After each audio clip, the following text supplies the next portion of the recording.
too can deliver devastating mashers like those hot licks right there if you utilize downwards pick slanting, which is a technical system used by players like Zakk Wylde, YOLO Mousemeat, Eric Johnson, and many other hunks through guitar history. Now those guys came across this stuff naturally because they're physical geniuses, but for mere mortals like you and I, we need a boot camp. We need a way to practice this stuff in order to get these things down and make them a natural part of our playing, and that's exactly what your good buddy Uncle Ben is going to provide y'all with today. Let's get into it.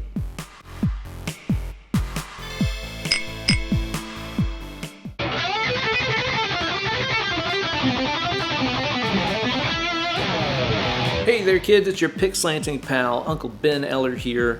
And on today's video, I'm going to show you guys a handful of different exercises and phrasing concepts that you guys can practice to make all this pick slanting business a lot more naturaler for you. And you're going to be able to integrate this stuff into your shredding on the fly, no problem, if you practice these guys on the daily for just a minute or two. I designed these workouts to use all the core fundamentals about downwards pick slanting because it's kind of a system where you have some do's and don'ts, you know? One of these days I'll make like a great flow chart of how downwards pick slanting works. But guys like Yngwie, you know, Eric Johnson, Joe Bonamassa, all these guys use these principles to devastating effect, and so can you if you put them to work and make them part of your daily playing routine, which is what we're going to talk about today. But you're going to get even more out of this video if you check out my Patreon page over at patreon.com/BenEllerGuitars. Could be a cult. It's probably not a cult though, but I'm just saying. It could be. Sign up today for all kinds of exclusive posts, downloadable tabs, backing tracks, and so much more. This week, everybody who supports my channel, even for just $1 a month, is going to get access to the guitar profiles and tabs that I made to go along with all these workouts, as well as a very special ad-free and extended cut of this video with a couple more hot phrasing ideas in it that you can put on loop and repeat for maximum impact in your daily practice session. So don't delay, sign up today over at patreon.com/BenEllerGuitars. I'll see you guys there. I like things that are nice, which is why I'm playing my Suhr Modern Satin through the Fractal Audio Axe FX 3.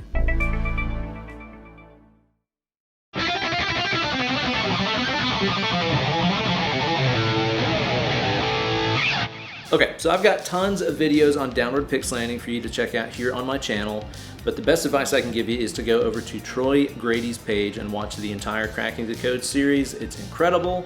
It's my personal picking religion, so be sure to check that stuff out and tell Troy that I sent you. Now, here's the quickest way I can break this stuff down, okay?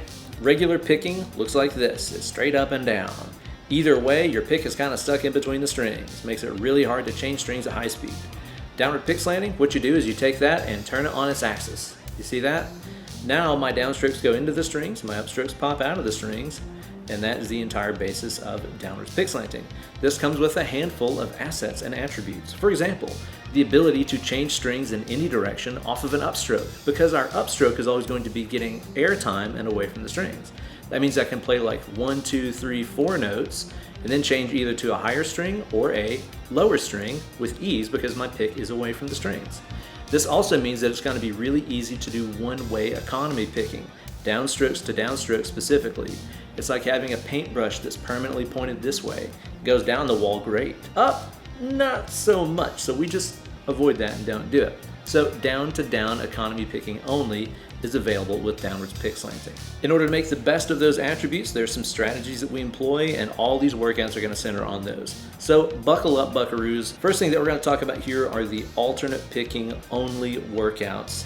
That way you can get the upwards escape thing going really good and easy. Now the first one that you got to know, you probably already know. It's just your good old-fashioned chromatic 1, 2, 3, 4 workout.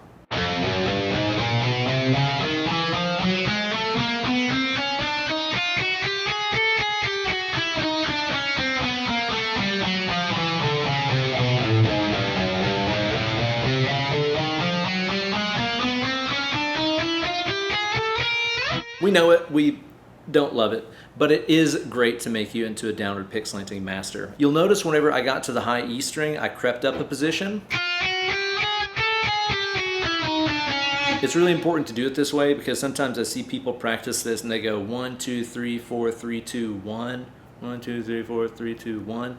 That's an odd number last time I checked, which means it would be ending on a downstroke, which means this is not advantageous to us. With downward pick slanting, we're always going to be focusing on playing an even number of notes per string, so keep that in mind. So just 1, 2, 3, 4 on the way up, 1, 2, 3, 4 on the way down. As you practice that with the guitar profiles that you can find over on my Patreon page, be sure that your downward pick slanting thing is going on there and your downstrokes are always crashing into the strings, upstrokes are coming out of the strings. As you practice on this, try to make that angle get steeper and steeper. It's not vertical, but it's pretty dang close to it. But initially when you're learning these things, it's totally okay to make it a big, dumb, obvious, easily visible angle with the picking, like this.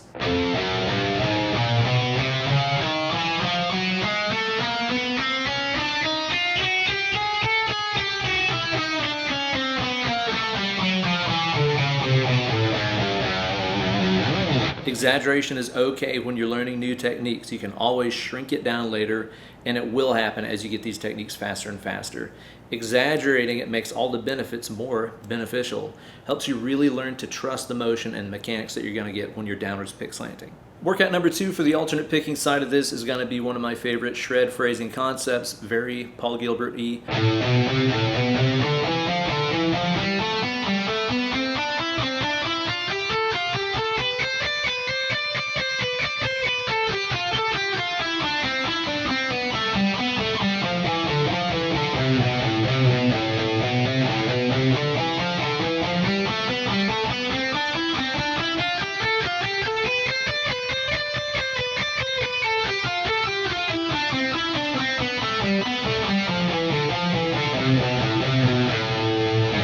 What you're going to do is to take any 3-note per string scale and play straight sixes. For example, I'm going to take this 3-note per string A minor scale.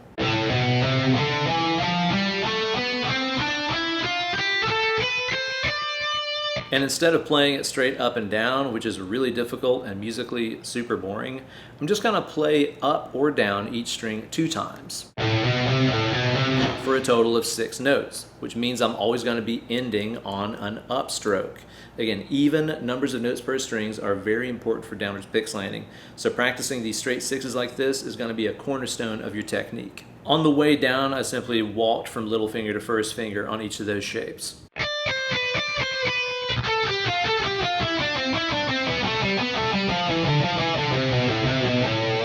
I use that concept way too much. If you've hung around me more than 5 minutes, you've probably already heard me play it like a dozen times. But you know, I'll stop doing it when it stops sounding freaking sick. So the first 2 workouts here have covered 4 notes per string and 6 notes per string. Let's make it a little bit more harder by integrating some 2-note per string stuff. Take that good old-fashioned 1, 2, 3, 4 exercise that we started with. And then what we're going to do is to split up 1, 2, 3, 4 between a pair of strings. So play 1, 2 on the A, 3, 4 on the E. So you end up with, and take that through the pairs of strings. On the way down, play 4, 3, 2, 1, and then split it up between 4, 3 on the B, 2, 1 on the E.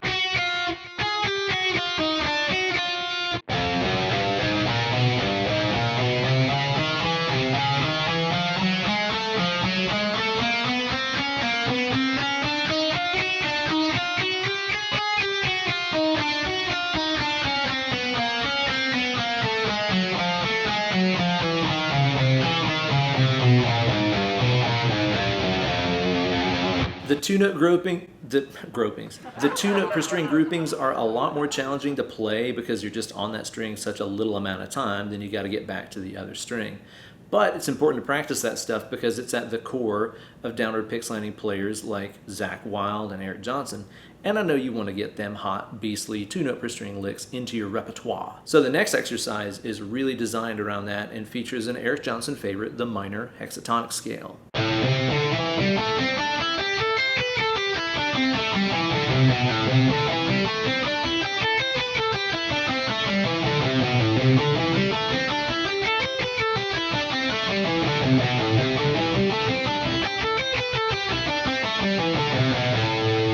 So you'll notice this looks like your regular gin and tonic scale.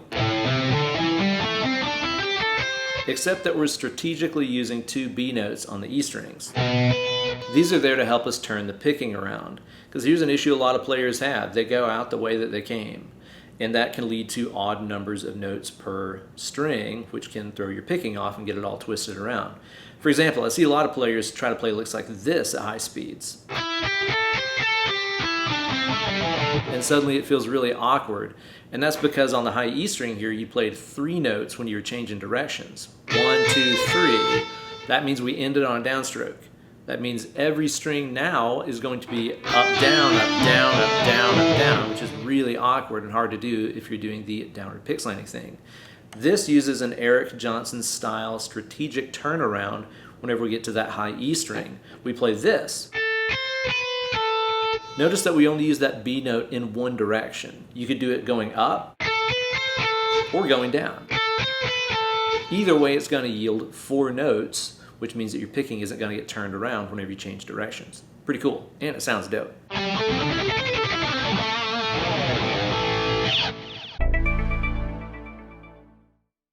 Alright, Meow Kids, we're on to the second section of this workout where we're going to focus on the other aspects of downwards pick slanting, mainly the use of down to down only economy picking and how legato fits in to help us bridge the gap with phrases that we can't really play all alternate picked or economy picked. This is going to be a time where you have like 3 notes on a string and we got to slip in a little legato in certain cases. Here's the best way to practice this and the quickest way I can sum up all the principles of how economy picking and legato work. Take that 3 note per string A minor scale and economy pick your way up. So every string is down, up, down. Quickest and easiest way to think about it is like this. Every string starts on a downstroke. That's all you got to remember.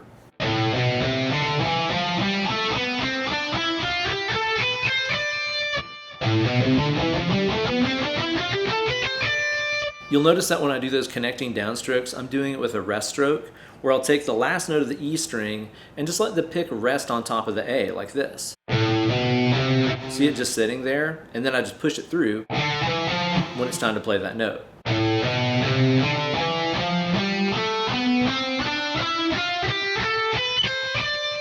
Now, as you play down that scale, if you play down, up, down, you're automatically kind of screwed here because the next string would go up, down, up. And you remember what I said a second ago, we don't really change strings well off downstrokes unless it's going to another downstroke. And you want every string to start with a downstroke. So what do we do in these cases? Well, what we'll typically end up doing here is sneaking in a pull-off. Tons of guitar players do this. There's nothing that's cheating about it. You're not wimping out or anything. Just remember, some of the sickest players ever, like Eddie Van Halen, weren't alternate picking prodigies. It's totally fine. Practicing it this way will help this become a lot more natural to you, and eventually you won't even think about it. Play down, up, and then do a pull-off.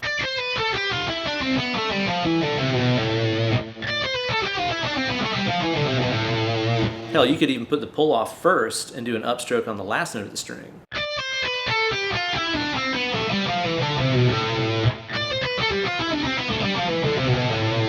Either way, whenever you do that upstroke, let it kind of get some air time and hang over the next highest string while you wait for the pull-off to go through. Might look like this. Again, exaggerate.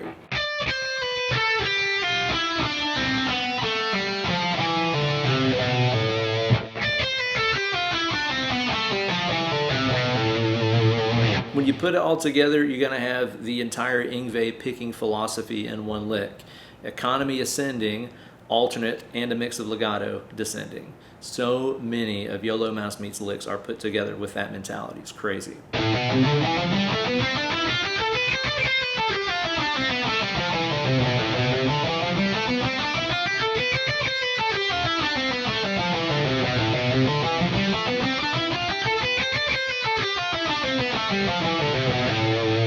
If you practice it that way for a while, you'll start instinctively throwing out a pull-off or a hammer-on anytime that you're not going to be ending a string on an upstroke. It's going to become second nature to you as long as you practice phrases like that.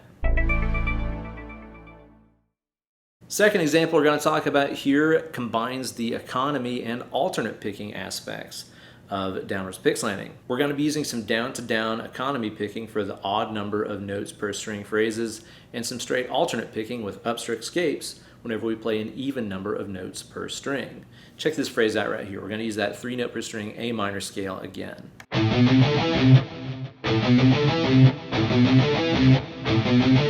Down, up, down, and then I'm going to go down, up, which makes me escape off that string with a single downstroke back on the lower string.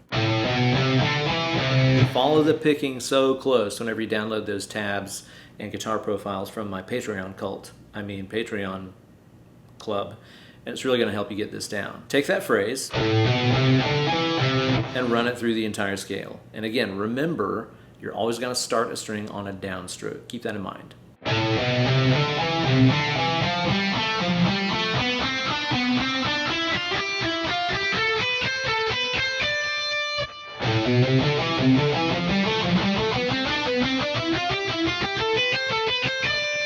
The descending version of this phrase is a little bit different because it's going to start off with 3 notes on the high E string here, which means we're going to be using a pull-off. Down, up, pull, and then you're going to do this move. That was a double downstroke, followed by an upstroke. So down, up, pull, down, down, up.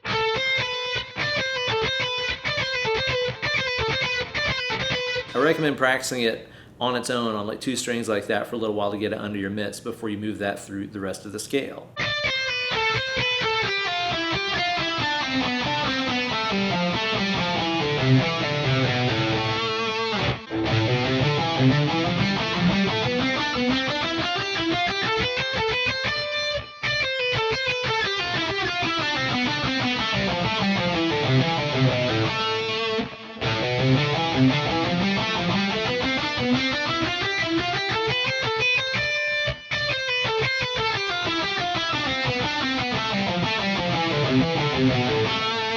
Let's take that economy plus alternate idea to the next level with this phrase, which features a straight 6 followed by an odd number grouping on the next string. It means we're going to be alternate picking through the 6 and economy picking whenever we play the 3. The descending version of the lick features a pull-off to compensate for that 3-note grouping that we have every other string. Check it out.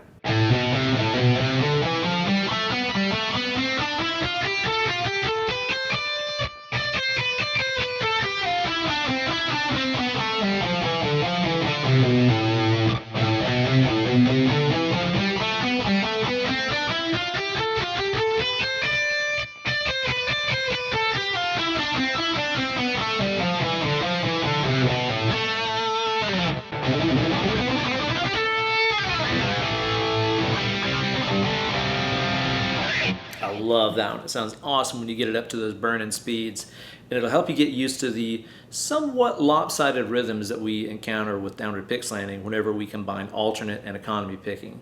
Your hand's going to be feeling like it's in motion and then just kind of gliding for a second before returning back to the beat like that. It's just the nature of the beast, and if you practice licks like that with a metronome, you can really learn to control that rhythm and stay perfectly on the groove every single time. This section of the boot camp has focused on the 3-note per string stuff, but let's get back to the pentatonic zone here so we can work on those Joe Massive Boner licks and see how that stuff works out whenever we're using the economy picking approach. Let's hit it with that classic Eric Johnson 5s vibe that we hear him do all the time, and I'll show you guys how to do that ascending and descending.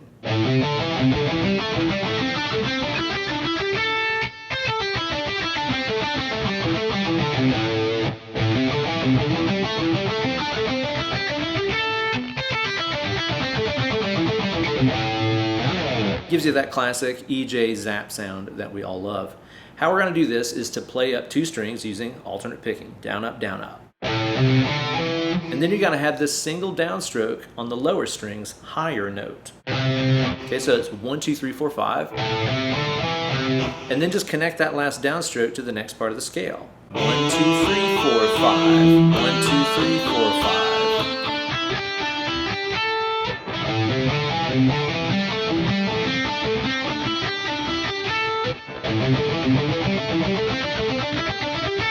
You can feel all 5 of those notes as fitting into a beat as a quintuplet. 1, 2, 3, 4, 5, 1, 2, 3, 4, 5, 1, 2, 3, 4, 5.